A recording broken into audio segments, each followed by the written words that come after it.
No Brasil, o câncer de próstata é o segundo tipo de câncer mais frequente em homens, após os tumores de pele.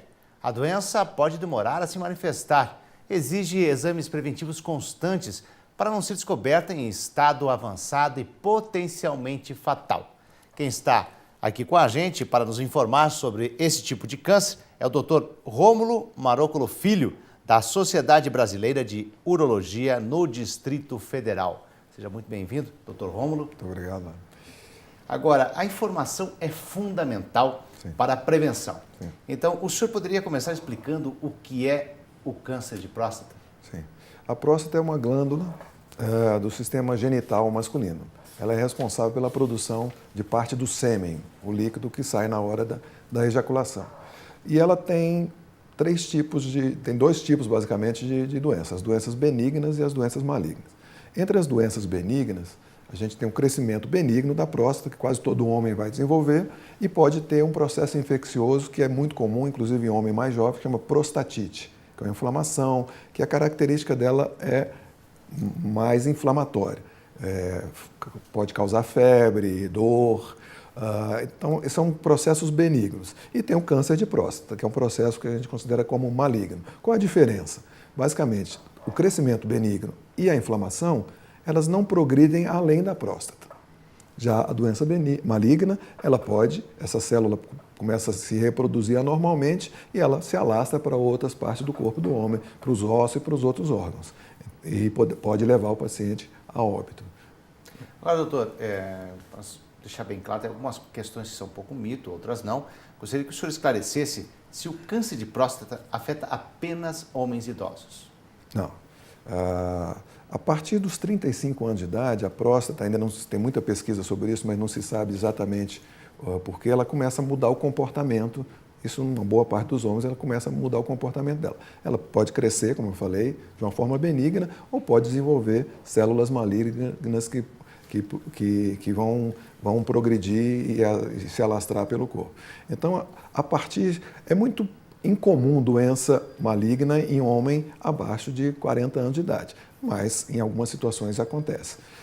Tanto é que a idade que se preconiza para o homem começar, o homem que não tem histórico de câncer de próstata na família, é a partir dos 50 anos de idade. Quando ele tem um histórico de câncer de próstata na família, o pai, histórico direto, pai, o irmão, um familiar direto que veio desenvolver a doença, ele tem que começar mais cedo um pouco, 45 anos de idade, a fazer o que a gente preconiza, que é o exame do toque e o exame de sangue, que é chamado de PSA.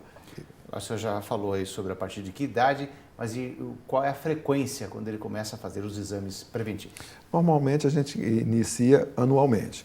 E aí se identifica o risco daquele homem, se ele, no acompanhamento, ele vai dando sinais de que há progressão, há mudança no exame físico, no toque se percebe que surge caroço, nódulos, ou o PSA vai mudando muito rapidamente, esse homem provavelmente precisa de um acompanhamento mais frequente, às vezes até semestral. Se não se percebe isso, ele vai fazendo os exames anuais e não vai tendo tanta mudança, a gente esparça mais. Existem países que hoje preconizam, nesses casos, fazer a cada 2 anos ou até 3 anos. Mas a gente tem que selecionar os casos inicialmente. Agora, o senhor já colocou exatamente isso, que o exame de toque não é a única maneira, é claro que tem o PSA. Agora, se o PSA está normal, não é necessário fazer também daí o toque? Sim. E tal?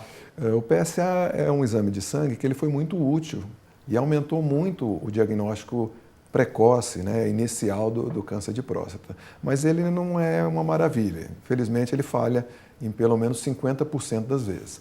Um homem, se ele fizer só o PSA e o PSA estiver normal, ele tem a chance de 50% do PSA estar errado. Se o PSA estiver alterado, também não quer dizer que ele tem doença. Pode, em alguns casos, o PSA está alto e não tem nenhuma doença específica, e principalmente não ter o câncer de próstata. Por isso que a gente reúne os 3 exames fundamentais, que é o exame do toque, o exame do PSA e o exame da ecografia, para se fazer uma avaliação completa da próstata. Fez naquele momento, está tudo normal, a gente vai repetindo. Se há variação de um ano para o outro, aí a gente já pode aprofundar a investigação. Até em relação ao PSA, quando a gente vai no laboratório, eles pedem se fez exercícios físicos, isso também tem que tomar cuidado? Mostra que o PSA não é 100%, né? Se o homem teve uma infecção recente, se ele fez exercício, se ele teve relação sexual. Isso, inclusive, no começo não se sabia. Depois começou a se perceber que o PSA ele é muito sensível, mas ele é pouco específico. Nem sempre, quando o PSA está alterado, é câncer de próstata. E nem sempre, quando ele está normal, não tem câncer de próstata. Então, a gente, ainda na espera de um novo exame, de alguma coisa que possa surgir com os avanços da ciência, a gente utiliza os três, né? A ecografia, o exame do toque da próstata, que é um exame físico, e o exame de sangue, que é o PSA.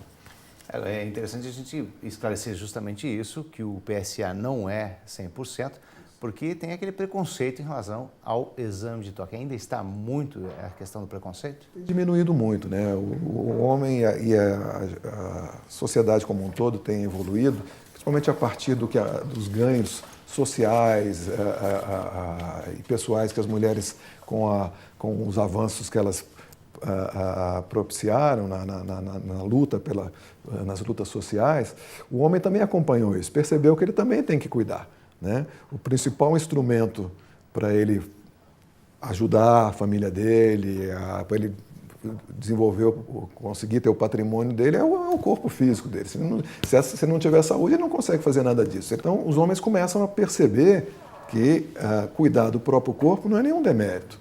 É até um investimento que está se fazendo para o futuro, né? A gente tem que se preparar para a longevidade com qualidade. O homem também está percebendo isso. Então, a gente, se comparar com uns 15, 20 anos atrás, diminuiu muito, né? Há quem ainda tenha muito preconceito, a gente brinca muito sobre isso, né? E a gente tem que brincar para quebrar um pouco essa sisudez e a preocupação, porque o homem fica muito apreensivo, né? É uma doença que eu preciso detectar ela quando não tem sintoma nenhum, poxa, então o que eu posso fazer para evitar? Não tem muita coisa para fazer para evitar, a não ser detectar, né? Como é que faz para prevenir? Tem como prevenir do câncer de próstata? Basicamente, a gente não tem ainda uma maneira eficaz ou comprovadamente eficaz para evitar câncer de próstata. Ainda, o principal instrumento que a gente tem é o diagnóstico precoce. Quanto mais cedo for diagnosticado, maior a chance do tratamento ter resultado, né? Um câncer de próstata em fase inicial, ele tem 90% de chance de cura, né? Então, são poucas doenças que têm esse resultado de tratamento, né? Então, mas precisa que a pessoa esteja motivada para procurar essa avaliação, né? E qual é o tipo de tratamento? Tem vários tipos de tratamento, depende da idade do paciente, depende do estadiamento que a doença tiver, depende do perfil, da condição física dele. É muito diferente um homem de 50, 60 anos de idade com câncer de próstata de um homem de 80 anos, né? Hoje a ciência já reconhece que o tratamento tem que ser completamente diferente. Provavelmente no futuro a gente vai descobrir até que são doenças diferentes. Elas têm perfil de manifestação muito diferente. Um homem com diagnóstico abaixo dos 65 anos de idade, ele tem um risco muito grande da doença progredir, dependendo da situação.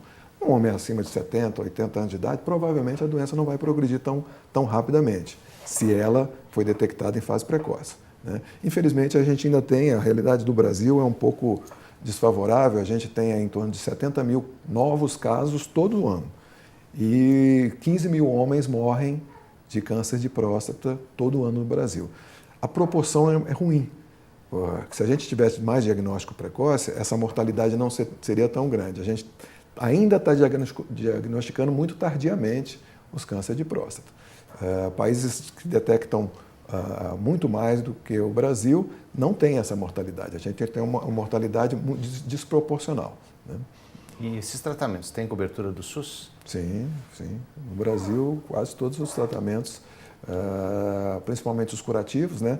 Quando tem indicação, que é a cirurgia ou a radioterapia, o SUS dispõe desses tratamentos perfeitamente, né? Tudo é feito pelo SUS também. Agora, a preocupação também dos homens é se o câncer de próstata causa impotência, em que estágio isso pode ocorrer e se isso é o grande dilema do tratamento, a pessoa teve o diagnóstico da doença, ele não está sentindo nada, ele está bem do ponto de vista sexual. Eu vou tratar? porque o tratamento pode também aumentar o risco da pessoa ter problemas de ordem sexual e da ordem urinária. Então, o dilema é a gente tratar uma pessoa num momento que ele vai ter esse risco para uma doença que, se a gente deixar progredir, também vai ter o risco. A doença progredindo, ela pode afetar os nervos da ereção, desenvolver problema de ereção, e também pode afetar os músculos da continência urinária e ele não ter controle da urina.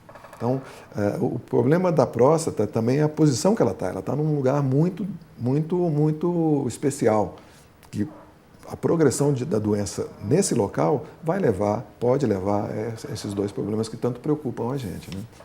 Mas a chance que a pessoa tem em se detectar no início é fazer o tratamento, ou não ter os problemas, ou se tiver o problema, ser tratado e a doença não progredir.